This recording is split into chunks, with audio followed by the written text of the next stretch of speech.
அனைவருக்கும் வணக்கம். இன்றைய தினமணி செய்தித்தாள்ல என்னென்ன செய்திகள் இருக்கு அப்படிங்கிறத பார்ப்போம்.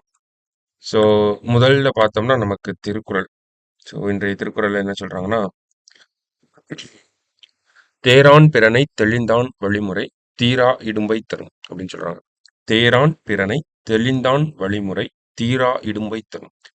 மற்றவனைப் பற்றி ஒன்றும் ஆராயாமல் தெளிந்தால் அஃது அவனுக்கு மட்டுமல்லாமல் அவனுடைய வழிமுறையில் தோன்றியவர்க்கும் தீராத துன்பத்தைக் கொடுக்கும்" அப்படின்னு சொல்றாங்க. ஸோ என்ன சொல்ல வராங்க அப்படின்னு பார்த்தோம்னா, நமக்கு மற்றவரை பற்றி ஒன்றும் ஆராயாமல் தெரிந்தால், ஸோ நம்ம ஒரு சில பெர்சன்ஸை வந்து நமக்கு சப்போர்ட்டிவா வச்சுப்போம் ஓகேங்களா, நம்மளோட துணையாக வச்சுப்போம் ஓகேங்களா. அந்த மாதிரி துணையாக வச்சு கொள்ளக்கூடிய அந்த மாதிரியான நபர்களை பத்தி தெளிந்து ஆராய்ந்த பிறகே அவங்கள வந்து நம்மளுடைய துணையாக வைத்துக்கணும். அப்படி இல்லை அப்படின்னா நமக்கு மட்டும் அல்லாமல் நம்மளுடைய வழித்தோன்றல்களுக்கும் அது தீராத துன்பத்தை கொடுக்கும் அப்படிங்கிறத வள்ளுவர் சொல்றாங்க. ஓகேவா. திருக்குறள் எண் 508, அதிகாரம் தெரிந்து தெளிதல் அப்படிங்கிற அதிகாரத்துல. ஓகேவா. ஸோ அடுத்தது பார்த்தோம் அப்படின்னா, நம்மளுடைய மத்திய சட்ட அமைச்சர் யாரு அப்படின்னு பார்த்தோம்னா, அர்ஜுன் அர்ஜுன் ராம் மேக்வால் அப்படிங்கிறவர். ஓகேவா. சமீபத்துல பதவி ஏற்றிருப்பாங்க. Arjun Ram Meghwal, law minister of India, என்ன சொல்றாங்க அப்படின்னா, நாடு முழுவதும் பொது சிவில் சட்டம் அமல்படுத்தப்படும் அப்படிங்கிறத சொல்றாங்க. ஓகேவா. ஸோ இந்த செய்தியில இருக்கக்கூடிய ஒரு சில ஃபேக்சுவல் இன்ஃபர்மேஷன் மட்டும் நம்ம பார்ப்போம். சரிங்களா. ஸோ இந்தியா ஃபுல்லா பொது சிவில் சட்டம் வரப்போகுது அப்படிங்கிறது அவர் ஒரு கருத்தரங்கம் கான்ஃபரன்ஸ்ல வந்து பேசியிருக்காரு. அதை ஒட்டி பார்க்குறப்ப நமக்கு டிபிஎஸ்பில ஆர்டிகல் 44ல இருக்கக்கூடிய ஒரு விஷயம் தான் இந்த யூனிஃபார்ம் சிவில் கோட். ஓகேங்களா. ஒவ்வொரு அரசாங்கம் பொது சிவில் சட்டம் கொண்டு வர நடவடிக்கைகளை எடுக்கணும் அப்படிங்கிறத சொல்லியிருக்காங்க. அந்த வகையில பார்த்தோம்னா, இந்தியாவுல ஏதாவது ஒரு சில மாநிலங்கள்ல நமக்கு பொது சிவில் சட்டம் இருக்கா அப்படின்னு கேட்டா, ஒரு 2 மாநிலங்கள்ல இருக்கு. ஓகேங்களா. இந்தியாவிலேயே முதல் மாநிலமாக கோவால தான் நமக்கு பொது சிவில் சட்டம் அப்படிங்கிறது அமல்படுத்தப்பட்டிருக்கு. எப்போல இருந்து அப்படின்னு பார்த்தோம்னா, நமக்கு போர்ச்சுகீஸ் இருக்காங்க இல்லையா, போர்ச்சுகீஸ் டைம் பீரியட்ல இருந்தே கோவால ஒரு யூனிஃபார்ம் சிவில் கோட், பொது சிவில் சட்டம் அப்படிங்கிறது இருக்குது. ஓகேவா. அப்ப இந்தியா பாக்குறப்போ, இந்தியா இண்டிபெண்டன்ஸ் ஆனதுக்கு அப்புறமா ஏதாவது ஒரு மாநிலத்துல கொண்டு வந்திருக்காங்களா அப்படின்னு பாக்குறோம்.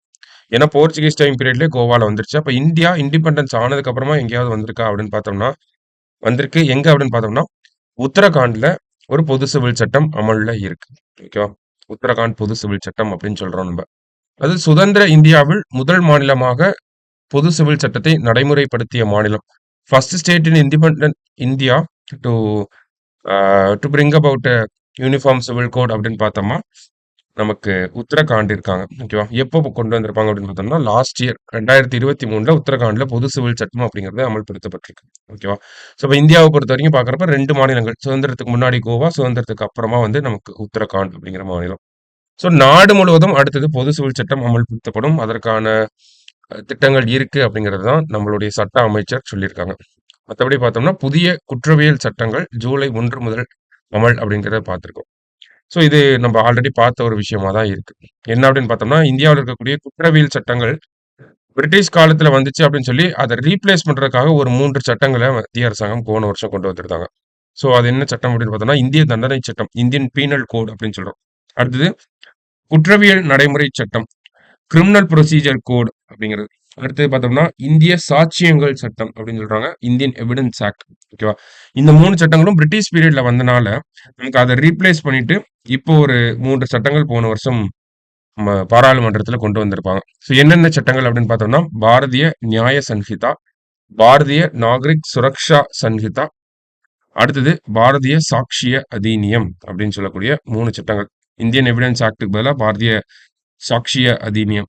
ஓகேங்களா. இந்தியன் பீனல் கோடுக்கு பதிலாக பாரதிய நியாய சன்ஹிதா, அடுத்தது பாரதிய நாகரிக் சுரக்ஷா சன்ஹிதா அப்படிங்கிறது நமக்கு கிரிமினல் ப்ரொசீஜர் கோடுக்கு பதிலாக. ஸோ 3 சட்டங்களை ரீப்ளேஸ் பண்ணி இன்னொரு 3 சட்டங்களை கொண்டு வந்திருந்தாங்க.